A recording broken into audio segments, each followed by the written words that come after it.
I guess I'm by myself. Hello, world, because I started the broadcast. Let me see if I can actually share the video. Here it is. Hey, I've actually started the broadcast already. So, Kevin, introduce yourself. Hey everyone, I'm Kevin. Oh wow, we're live. We are live. Hey everyone, welcome to another DoneJS contributors meeting. We have had some technical difficulties because this is the first time that I've done this for a while. All right. And Christopher, you want to say hello? Hello, I'm Christopher. Awesome. Who has the first demo and wants to go first? Me. All right, let's do it. All right, cool. Let me delete some windows so I don't get distracted. Okay. Let's see if I can even do this. I believe I can. I guess, did you say already that CanJS 5 is out?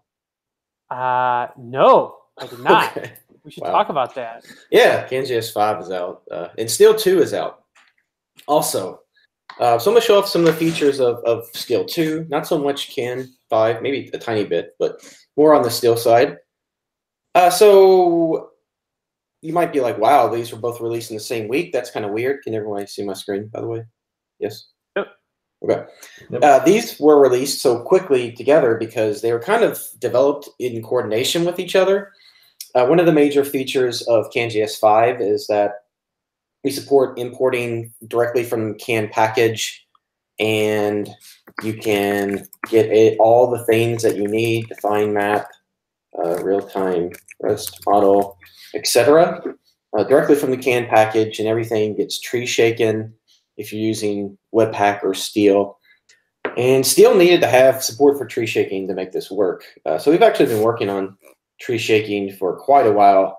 But in making this all work with Can, we wound up making it way, way better. And I'm going to show that off as well as a few other things.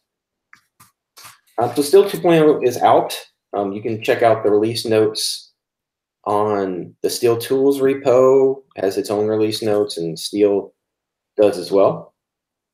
So I'm just going to go over mostly just the features on the Steel side, the client side, and how cool they actually are. So yeah, we have Steel running here, Steel 2 in the CanJS 5 app. Let me hit on a couple of features here.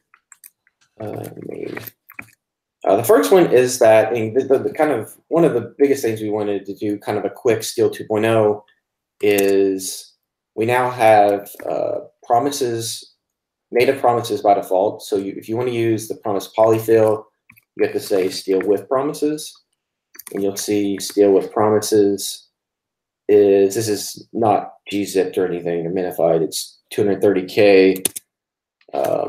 Use just Steel.js by itself. That brings you down to about 200K. But size is not the biggest. The biggest advantage. The biggest advantage is that debugging is so much easier because when you have an async function that uses promises inside of DevTools, you'll get a call stack, and it will take you directly because of native promises. It skips all that promise polyfill layer. It makes it much easier to debug stuff. So that's one of the biggest reasons why we want to release Steel 2.0. Aside from that, we have a couple of things. Which one should I touch on first? No, this is another. That's one breaking change. The only other major breaking change is that we no longer load the main by default. So if you exclude the main attribute here, you'll notice that this filter. We just load a couple of package JSONs to configure stuff, and that's it. But we don't actually get anything shown on the screen because it doesn't actually load the main. So you need to actually specify the name of the main that you want to load. Is one way you can do it, and then it will load everything. You get your app. There's also a shortcut. If you just say main as like a Boolean attribute, it will do the same thing. It won't do the same thing. It will look up your package JSON, find out your main, and it will load that, which was the old behavior if you just did this. So it's kind of a new shortcut, easy way to do it. Matthew, do you think we could bundle in those other files into Steel since everybody's using it from NPM anyways? What other files? Like all the NPM files that get loaded. Oh yeah, probably. Yeah, there's a few of them. That might just might not even need to load. I can't remember why. These are all the built-in stuff. It's for configuration. Yeah, probably. Yeah, I don't know if it's a huge factor, but it is 29 requests. What I want to say? Oh yeah, so if you forget the add the main, so you can do. So the reason why we don't do the main is it makes it easier to do demo pages. So if you do a demo page and you say Steel module, there's a couple different ways you can do this, and you can import component can and. Well, I didn't actually use it, so it's not going to do anything. I guess I could have imported main. Oh, nope, I think I need to. Oh, no, that did work. That's crazy. So yeah, so you're able. It makes it easier to demo pages. You don't have to. You used to have to do like this, which that wasn't very much fun. Kind of not so easy to understand for beginners. But you can do anything. You can just do a regular script. And do a steel.import main, and that will work fine. So it's just if you don't do anything, because why would you be using Steel if you're not actually going to load anything? You'll get this warning. It will take you to a docs page. I added all the different signatures.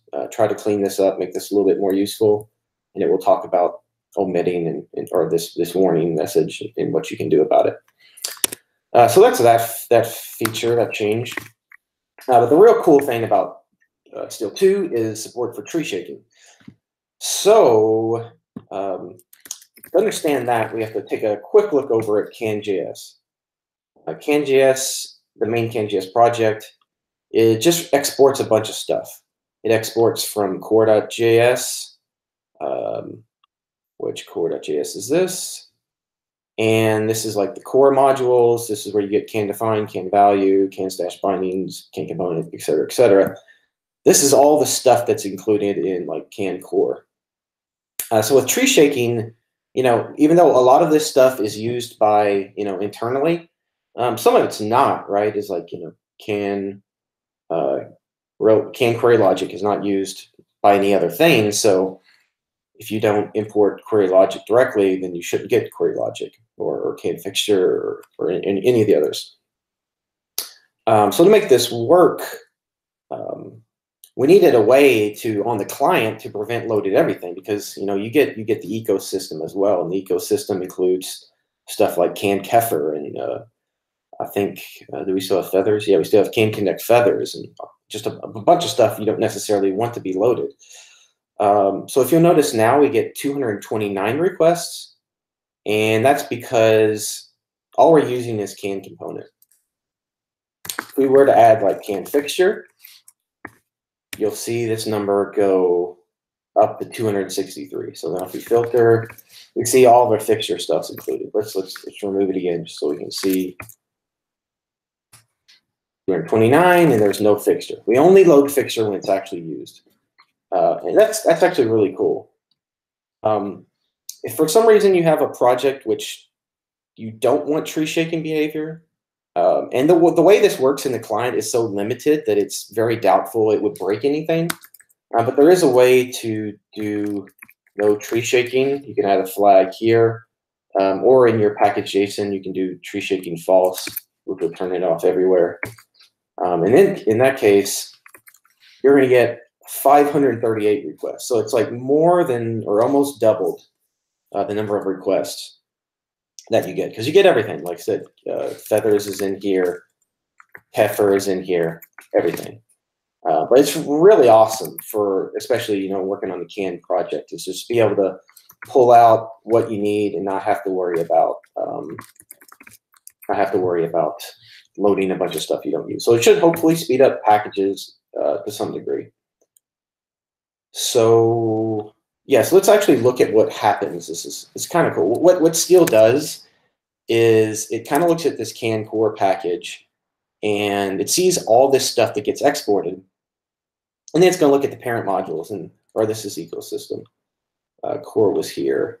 It's going to look at all the parent modules. Well, the parent module for CAN core is CAN. It looks like CAN, right? Huh? Oh, I guess I thought I looked at CAN. Isn't that what you're importing from? Oh, it's okay. It kind of starts. It starts bottom up. It starts what gets requested. So yes, I guess it does start top down, doesn't it? Main imports from CAN, which is this CAN module, and it sees this CAN module. And since it doesn't export star, which is kind of a interesting scenario, is we actually need to. We don't know what this thing exports yet, so we have to load CAN core. So then it's going to load CAN core, and it's going to see that all this stuff is done. These are all defined as different names. And then it's going to walk up. So it walks up to CAN. CAN just re-exports everything. So it kind of walks up another level. And it's going to see that component and fixture is used. And once it does that, it knows that, like, well, I can remove this one. I can remove this one. You can actually see that there's some. I don't know if you ever use the system.trace data. Actually, I like to use syssteel.loader, which is actually the same thing as system, but kind of the system's kind of a deprecated name. Anyway, under trace data, this can be used for debugging steel often. There's this loads object, which is just an object of key value pairs. And I can do CAN at 5.2.2 core. And if I do, so this is just it's a bunch of information. There's a metadata. I won't go into too much detail, but Steel uses, this is not something you really need to worry about, but Steel uses this internally. Like there's this set here, which is a set of export names that are actually used. And this is kind of how we keep track of what needs to be kept, not tree shaken. But anyways, the key thing here is if we look at metadata original source, this is the original source code for this module. It's the same thing that I showed you here. And then if we look at, instead of, how do I move this thing? Can't move it. No, I'll clear this out then. Instead of looking at original source, we look at just the source. This is the tree shaken source. This has been tree shaking. It's mostly just a bunch of comments, and then we get our export of CAN component, and we get our export of fixture, and then it's just a bunch of comments. And that's the basis for how it works. It's just every time it walks up the parent modules, it sees what's used, and it keeps that stuff in, and it deletes everything else. And that's tree shaking, which is really cool. So this works with in the client. And then in the server, we get an even better tree shaking where it will actually see, even though fixture is imported here, we actually load fixture, but we're not actually using it. During the build, it will actually see that this isn't used at all, and it will delete that and delete the code as well.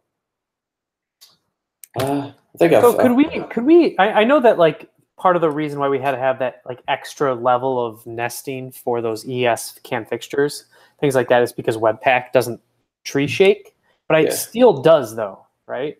If we get one of those. Right. Yes, so exactly. Could we, I mean, I'm just betting that once people really start using this, we're going to probably want to create like a different CAN.js, one for Webpack and another one for Steel to avoid like extra, because now we've got to load, like if you load CAN fixture, now you got to load CAN, you got to load CAN core, and then you got to load CAN explain before you get a CAN fixture. Explain to people that don't know what you're talking about. In this core module, we have to import everything. We at first we were just importing from the CAN value package, but we had to change it to import from this ES CAN value, which would be like down here. And we see basically we have a different module for each of our packages. And all this does is export the default from CAN value. And the reason why we had to add this extra layer is because Webpack won't tree shake away CommonJS stuff.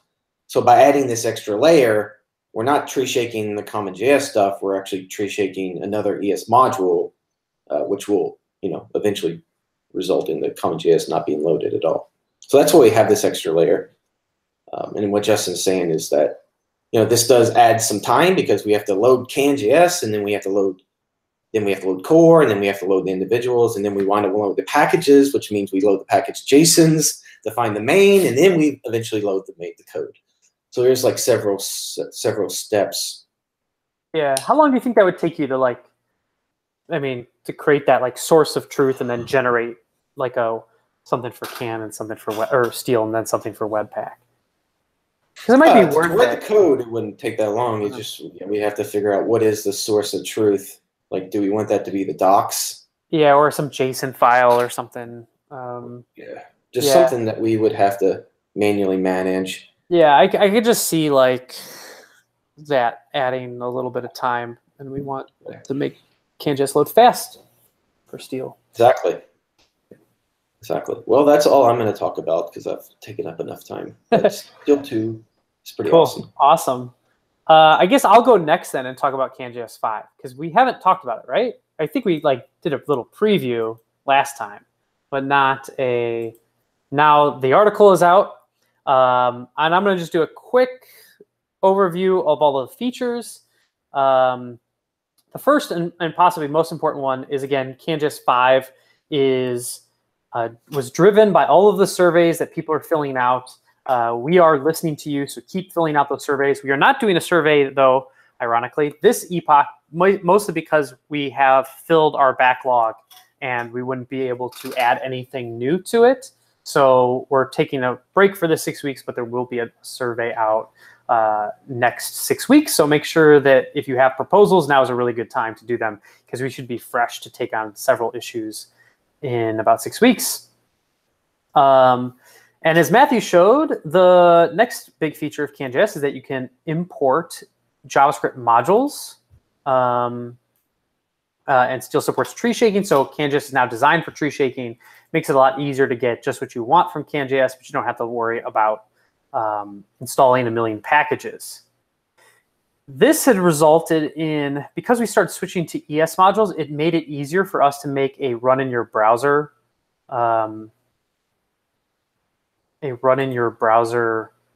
links, like you'll see starting to go in our documentation. So examples, you can just click the run in your browser, and then you can play with it to your heart's content and hopefully learn CanJS a little bit easier that way. We've also added Webpack support. This removes all of the, we have a lot, CanJS 4 came with a lot of very useful debugging features that are only turned on in development, but they add a lot of size to CanJS, and you definitely want to remove that for production. Those are all removed. It actually works in 4.0 and in 5.0. We just, major releases get the fanfare, so we talked about it as if it's a 5.0 feature. And there's a new way, and this is what Sheriff worked a lot on this. There's a new, you can import stash templates now, and they will be pre-parsed so that they can be essentially converted to templates much faster. The next thing is the model features. This was one of the biggest, one of the earliest things voted on that we never really got to, and we finally got to it, which is to make our model layer a lot easier to understand. We have these 3 model mix-ins that essentially are like they're calling Can Connect under the hood, but they're pre-configured, a lot easier to use. They're better documented for kind of everything that they do and what they add to each other. So look to use these if you're on a simple model layer, a slightly more complex one that supports the automatic list management and real-time behavior, and then the kitchen sink one. And then the biggest technical change was the addition of a much more improved Can query logic. I'm going to make a separate article that talks about this. This article talks about it a lot. Not going to go into it, but CanJS's real-time model layer got a big improvements, much more powerful, much easier to configure because of Can query logic. And then my actual demo thing that I wanted to show was related to creating components programmatically. I really like this demo here, there's a note that it doesn't work if it's embedded because there's a bug in a CodePen that they got back to me that they're looking into. But this is a progressively loaded app that's written in CanJS, and it uses native ES modules to do the progressively loaded bits.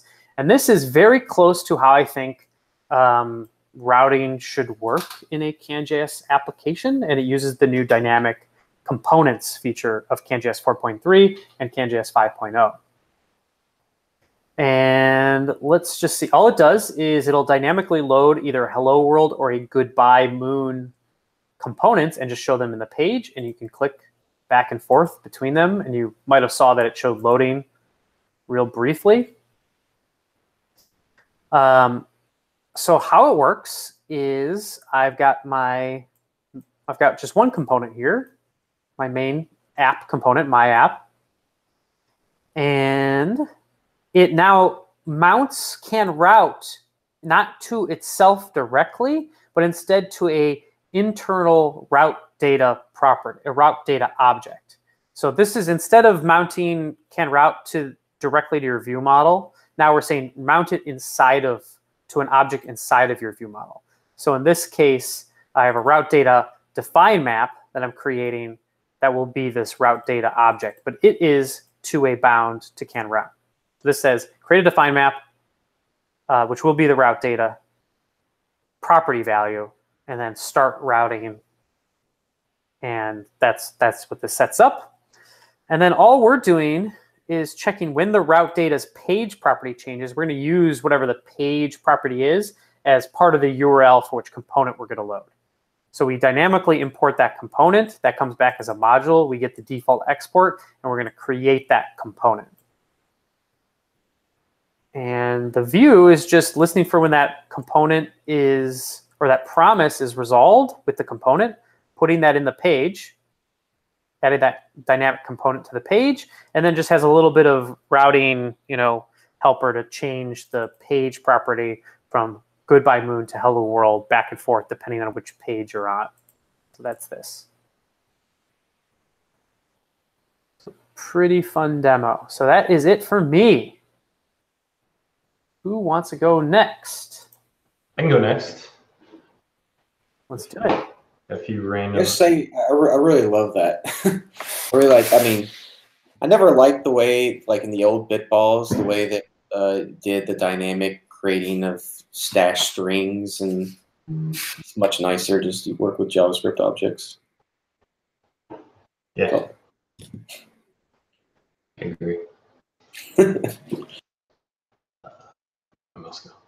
It just means we're going to have to rewrite the document or the DoneJS guides now. Why? Just the Bitballs one, right? Is that the only one? No, we should. I don't think place my order should be showing switch. The switch. Gotcha. Let's show people how to do it right. All right. So I have a few random things. So if you want to get all that Can 5 stuff, you first have to upgrade to Can 4. So I talked about this last week and showed our last contributors meeting and showed off this presentation. But now I did this on YouTube. So if you need to upgrade your app from 3 to 4, there's this YouTube video you can watch to go through the upgrade process. Another thing, so I also added support for Can 5 to Can Migrate. So there's a code mod for the one main breaking change in Can 5, which is related to push state routing. So now you can install the latest Can Migrate and run this with Can version 5, and it will do this for you. Set up this URL data, which is the new thing you need to change. Another thing that I did is I worked a lot on the CanJS build system. So like Matthew was showing off, we have all these different builds now in CanJS, and we were running into the time limit in CI. So our build started failing. I might do an article or a blog post about this, what this does, and separating your CI jobs into multiple virtual machines, because that's what this is doing. And then the last thing I want to show off is something I've been working on a little bit in my spare time, is this new JSON editor to replace the one that's currently in DevTools. I don't think anyone has seen this yet, so Hope you're excited. So the one we have now is this third-party ACE editor thing we're using. So we wanted to make our JSON editor and DevTools look a little bit more like other pieces of DevTools, like the CSS editor and things like that. So I've been working on this new, oops, I got some breakpoints. This new editor that shows things like objects, and you can still edit stuff. This is the demo page for it, so you can see this is like this is the actual live JSON. You can delete nodes and stuff like that. So this is all kind of still in progress. I need to do all of the like adding new items and things like that, but hopefully this should land in DevTools pretty soon in the next like couple weeks, I would guess.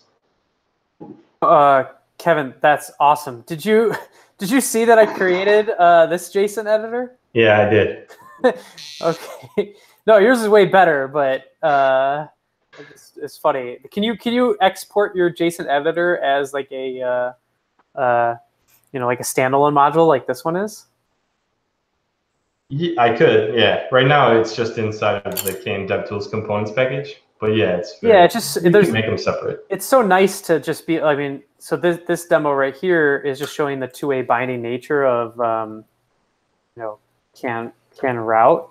Mm-hmm. So but the nice thing, it shows errors. Yeah. But the thing that I just like is, again, this is the nice thing about 5.0 really, is I want to use that JSON editor. So I just import with a script module tag. I just import it, and it becomes alive. And then very soon, I should just be able to then get its view model, because I just made this change, but we haven't released the version of CanJS, and just set properties on its view model to whatever I want. So I just set the data to the observable I want it two-way bound to. So yeah. Justin, are you one-upping Kevin's demo? No, Kevin's demo is way cooler. I am yes-anding Kevin's. I'm just talking about the. When I saw this, I thought about that. I'm like, man, I should make these all separate and publish them all separately. Because right now there's just like 3 or 4 different components that we use. So I could separate them all out. It's a good idea. When I saw this, I thought the same thing. It's like, man, I should do that. But well, I just think JSON, an editor, for a lot, especially if we're trying to create these demos and things like that now, and that are live editable, to give people like, hey, here's the JSON kind of representation of your view model or a define map or whatever. It just makes the demos that we're putting in our documentation like that much more real and tangible. Yeah, so having a good JSON editor is really nice, I think. Yeah, and even the view model editor entirely. So the JSON editor is a component inside of the view model editor, which actually makes it a little bit easier. And live binds like patches when both things are changing. But yeah, being able to drop that into a demo page would be really nice. So it's a good idea. Cool. That was it, I think, for my demos. Yeah. Awesome. Christopher, Sheriff, when do you guys want to go next? Yes, I can go next. Okay, let me just share my screen. Sheriff, there might be a little bit of echo from your microphone. Like this is better? That's better. Okay. Maybe the headphones are not good. So I was working on can stash loader. Now we have can stash loader for Webpack, and the last stable version is the version 2. Which is working with CAN 4 and CAN 5. If you are still using CAN 3, you can. The good news, we have also CAN Stash Loader version 1, which is working with CanJS 3. So all you have to do is just install CAN Stash Loader in the dependencies with Webpack and Webpack CLI, and everything is ready to be okay. And for the configurations, the interesting part here is the configuration of the CAN Stash Loader module, where we have to put the rules for the test, the regular expression for the stash extension here, and specify the loader as the can stash loader module. Here I use the example that you can find in the GitHub, which is Webpack example, where we have configured two npm scripts to use Webpack in development mode and to build for the production. The development mode use the Webpack config.js, and the production mode uses the Webpack config prod. And now all we have to do is npm start, maybe starting. Yes, it's starting, and is rendered here. Here is the application rendered in the browser. If we change the code, for example, to greetings from stash loader, I think npm develop. Now it's working. Okay.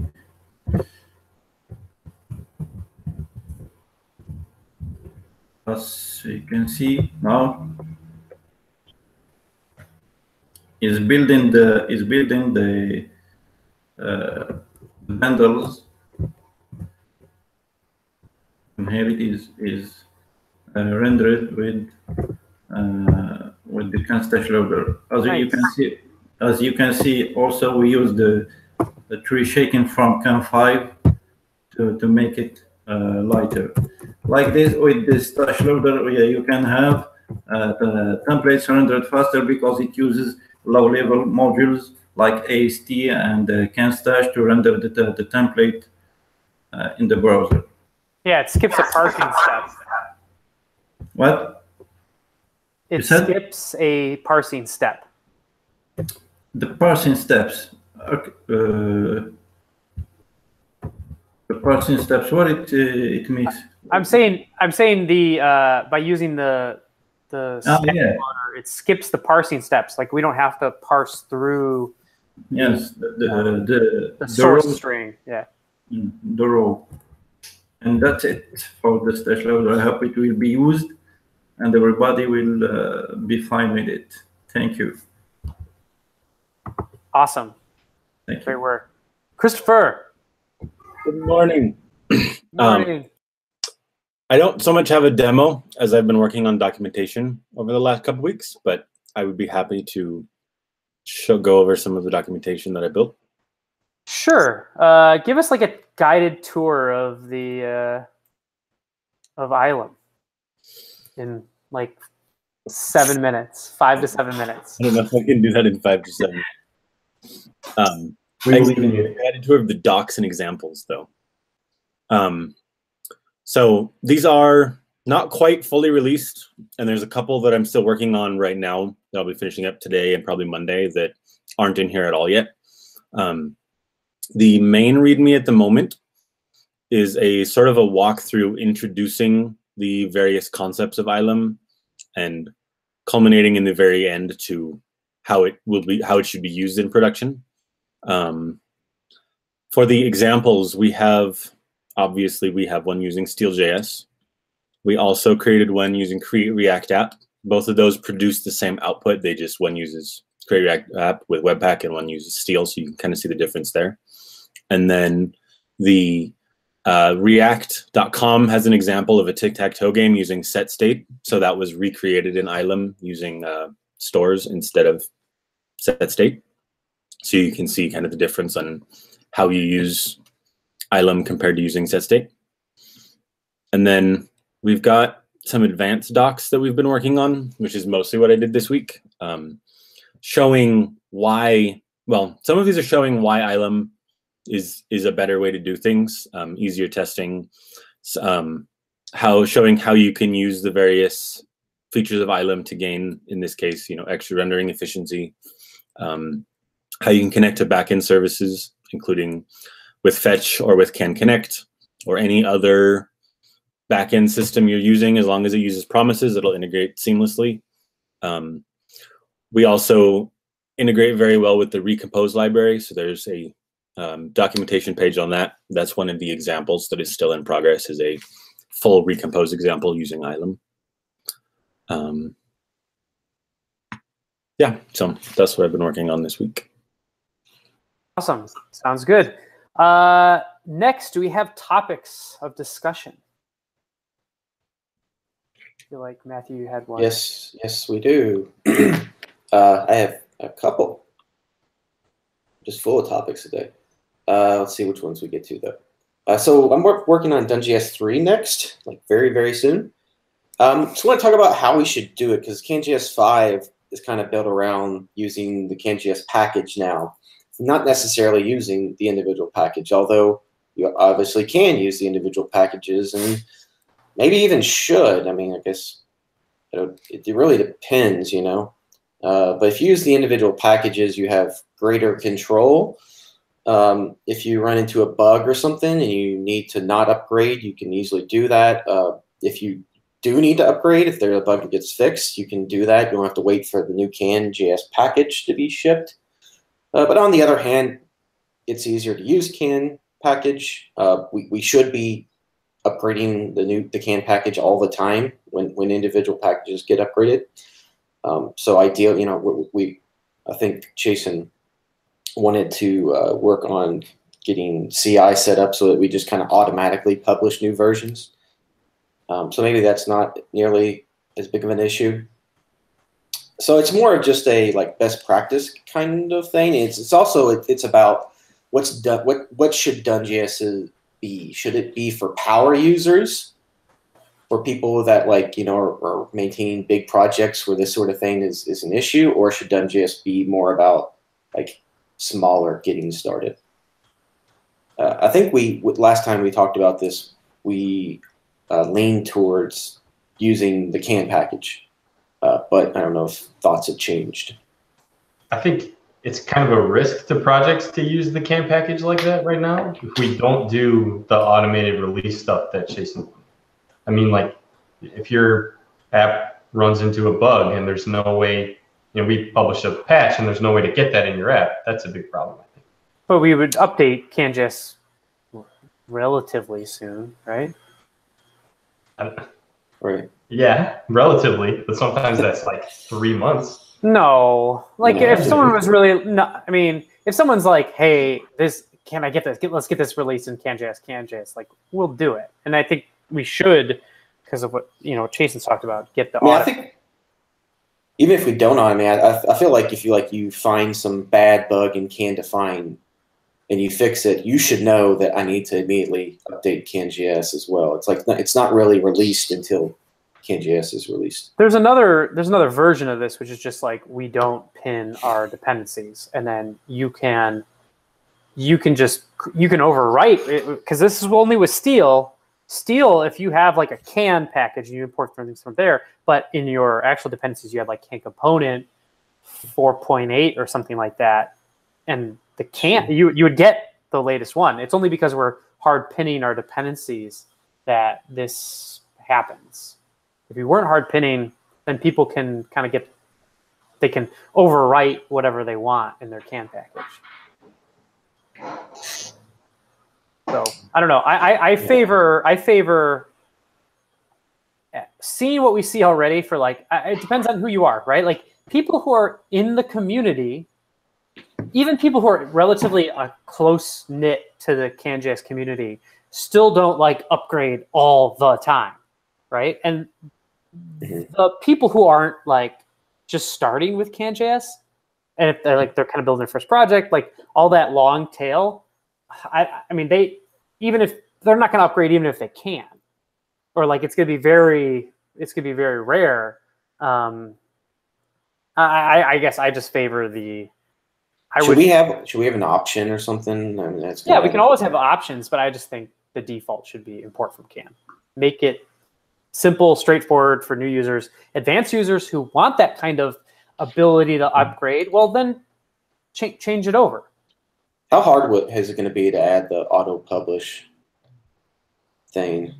I guess part of the problem is that our test is not 100% stable.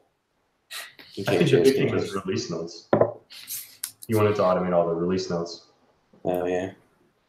I think it's if our tests were stable, it'd be relatively easy. Mhm.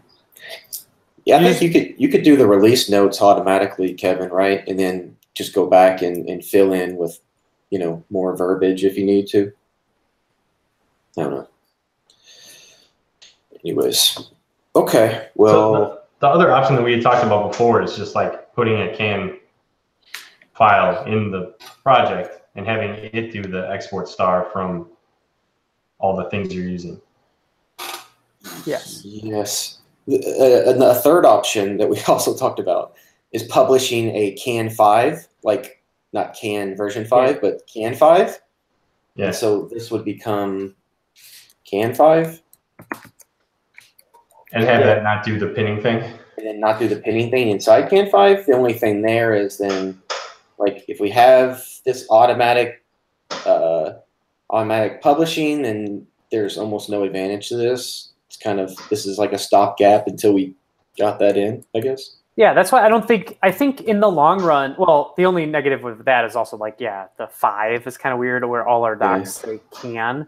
And that's why I think, like, you know, let's make it, you know, our stuff should be working. If it's not, we should be making big releases.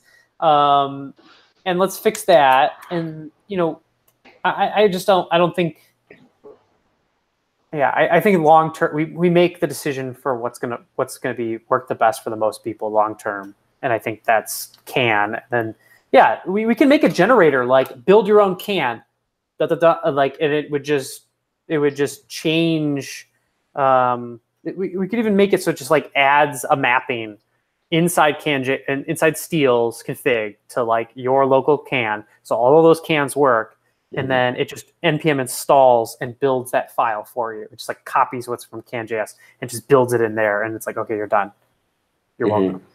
Now they don't get upgrades if we add a new package or whatever, but you know they could rerun it if they have to. I think there's a lot of solutions, and I would rather have simplicity in the beginning. Cool. All right. So that's what we're going with. Use can and then have some way to, I don't remember what they call it, in like create React app where they stop using create React app or whatever. Eject. Yeah, eject. You can eject thing that grabs the can package JSON and puts it in yours, and you could do that. Or let's just get our releases automated. That works too. All right, I have another one.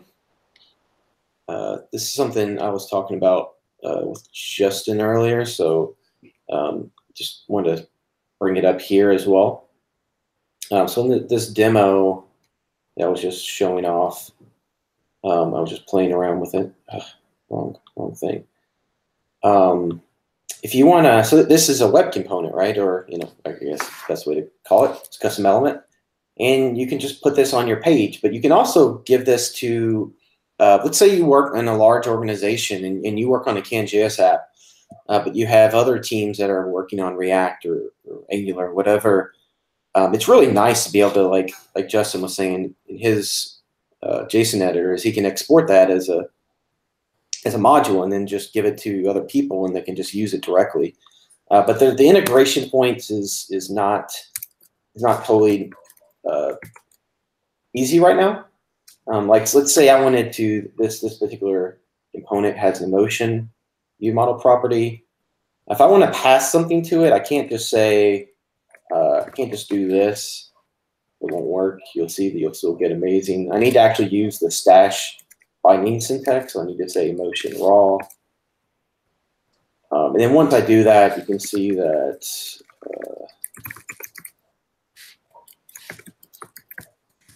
that's the actual attribute name, and at that point I can actually change it. And that's cool. It's cool that it actually works, but it just kind of exposes can stash binding syntax onto the world. So if you want to make this a little bit easier to use, I mean, there's the other thing is that we would like to be able to support having these as properties as well. So there should be an emotion property on the actual element. There currently is not.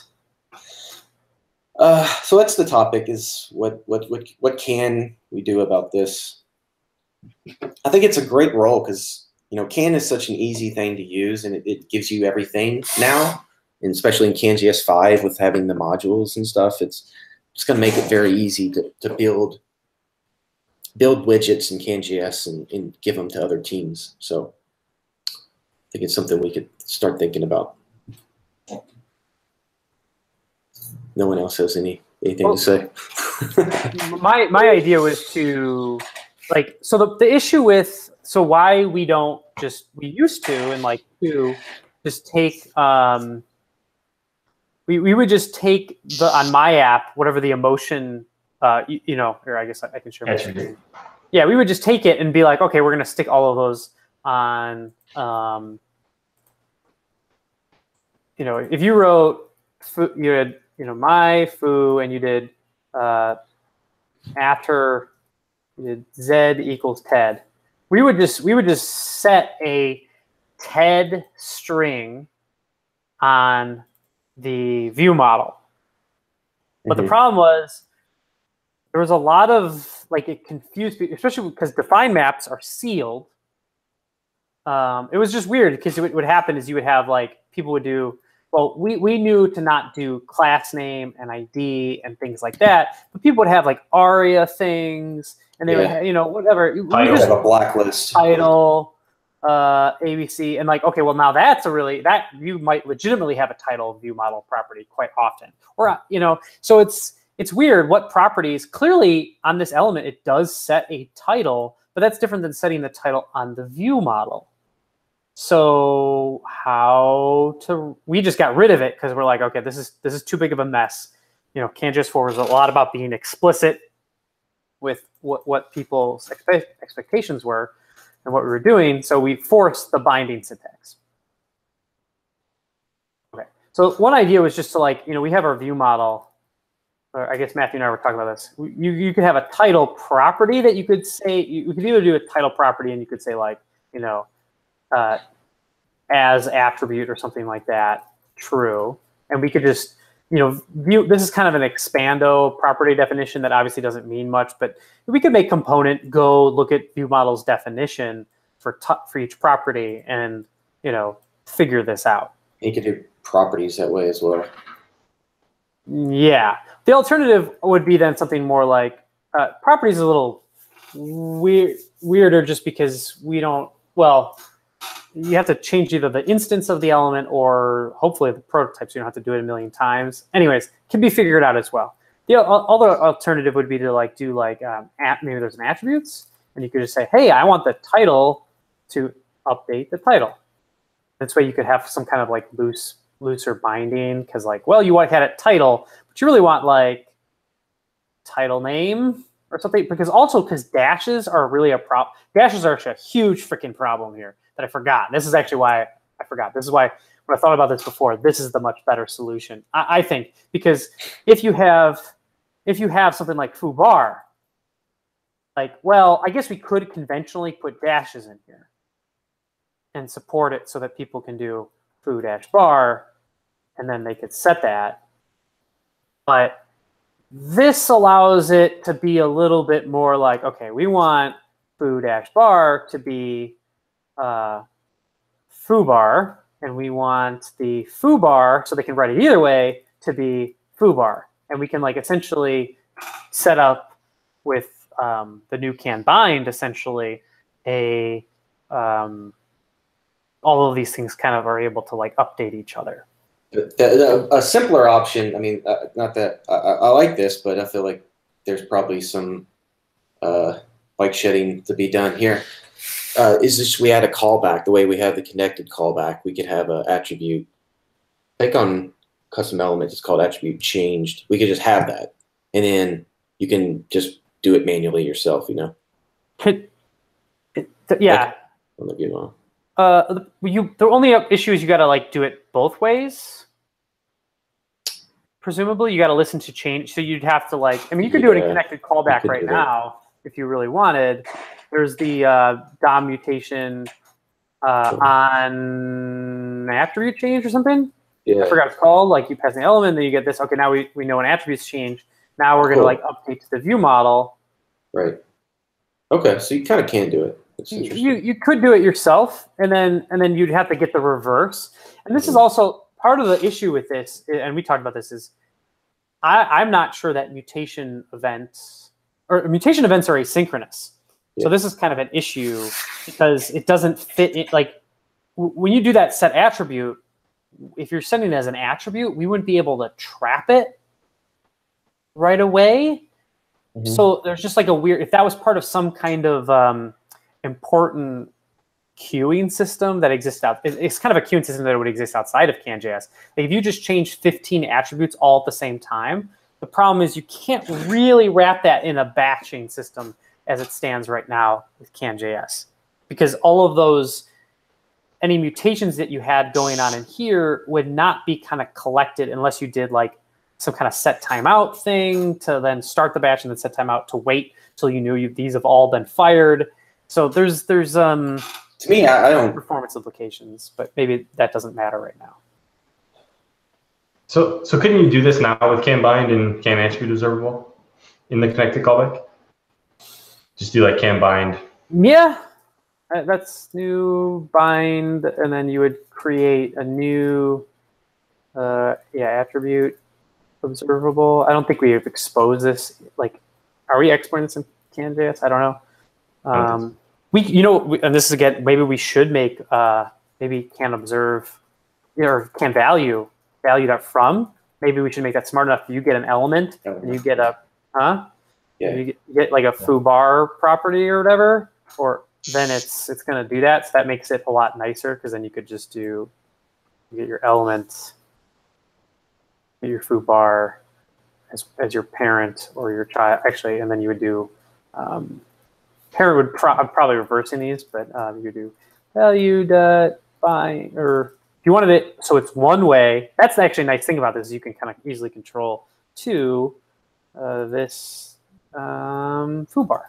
So I guess, yeah, there we go. It's done. It works already. This time view model, right? Huh? This time view model. Oh no, that is a view model. Never mind. It is a view model. Yeah. So then you just have to make sure this binding is kept and then disposed of. All right, by the way, it's possible, but we can maybe make it declarative in the future. Yeah, and now one thing I did just recently change is with can component is I made it so if you don't provide this, it defaults to calling stop listening. But when you do, it used to be if you didn't provide this, it wasn't going to call stop listening anyways. And I realized like I was even writing leaking components because I was forgetting to call stop listening. But now if you do provide it, well, you got to call stop listening yourself. So just make sure you always do that. You have to do something like this to tear down any possible other event handlers you might have had in here. You don't have to in this case because you're not actually we didn't call listen to, but you got to make sure if you were, it's just good convention always call stop listening if you're providing your own teardown.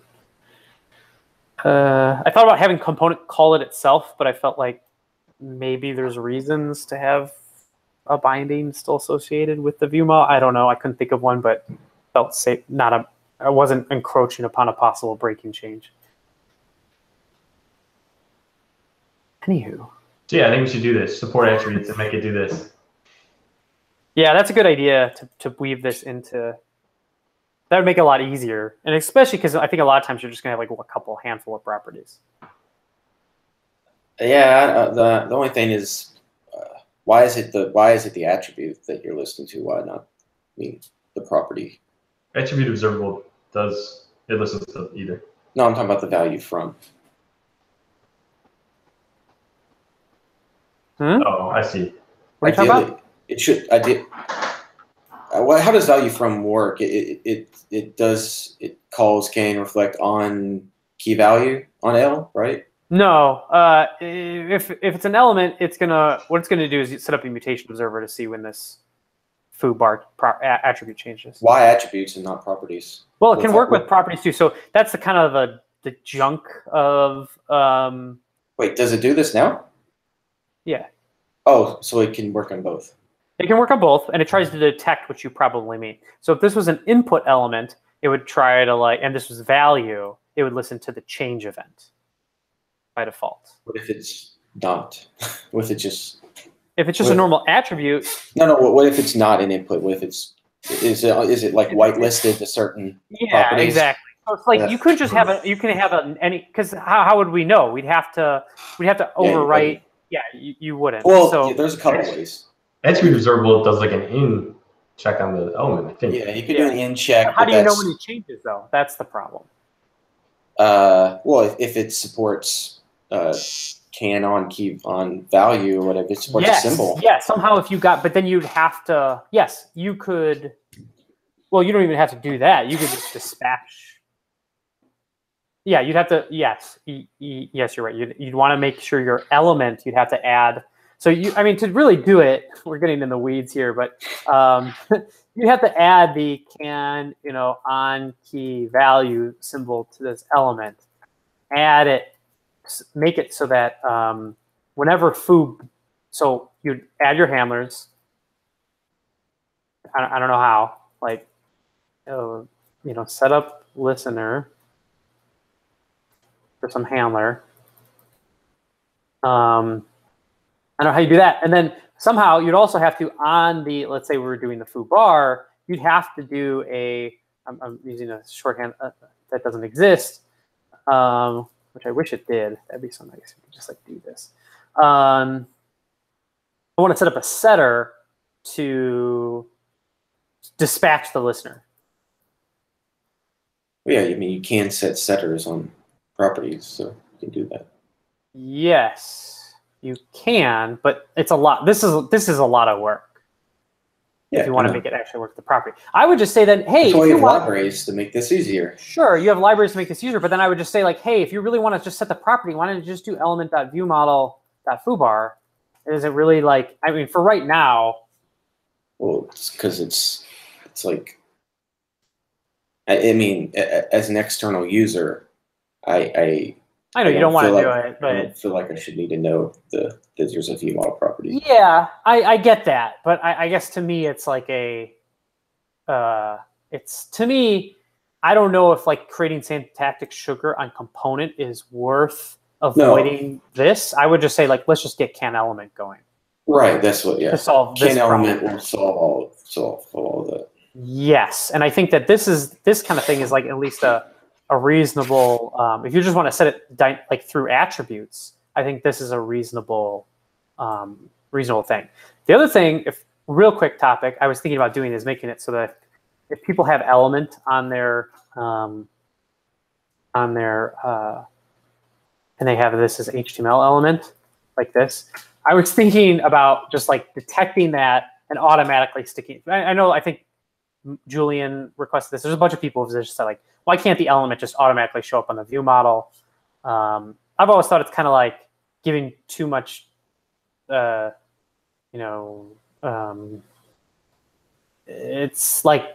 giving maybe a little foot gun to people to be hey, here's the element, but there's a lot of use cases for it, and I've thought about that.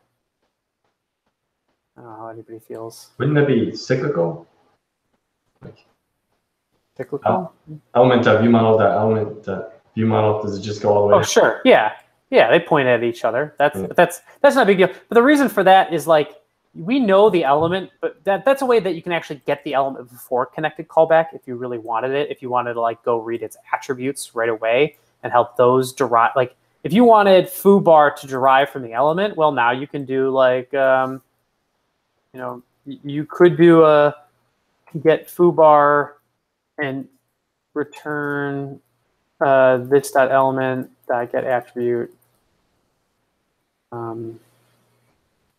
foobar or something like that, right? Now this wouldn't hook into mutation observers to know automatically foobar changes, but you could initialize foobar to that because this is here, and you can't do that until the element is connected without something like this. So I don't know. I was just thinking about that.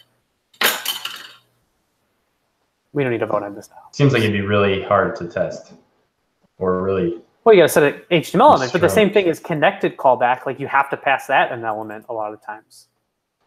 So I don't know. But like the other way, any view model properties that derive from that are expecting this element to exist, right? You're saying you would default element to HTML element? I'm saying that if you had an element property, we would set the component's element as the element property on your view model. Right. So in all your tests, you would have to do. You'd have to. But I already do this some places. There's some places you legitimately need the element. So, and I've done that, like like Bitballs does this, and like the video player does this. The video player avoids having to actually set it on the set it on the view model, but it does, it can be convenient to have it there. Yeah. That's nice about can element is that the view model and the element are the same. Yeah. I'll create a proposal, and then we can discuss it more later. And people can shoot it down if they want. All right. Anything else? Cool. Well, until 2 weeks from now, thank you everybody for coming and watching. Make sure you like and subscribe.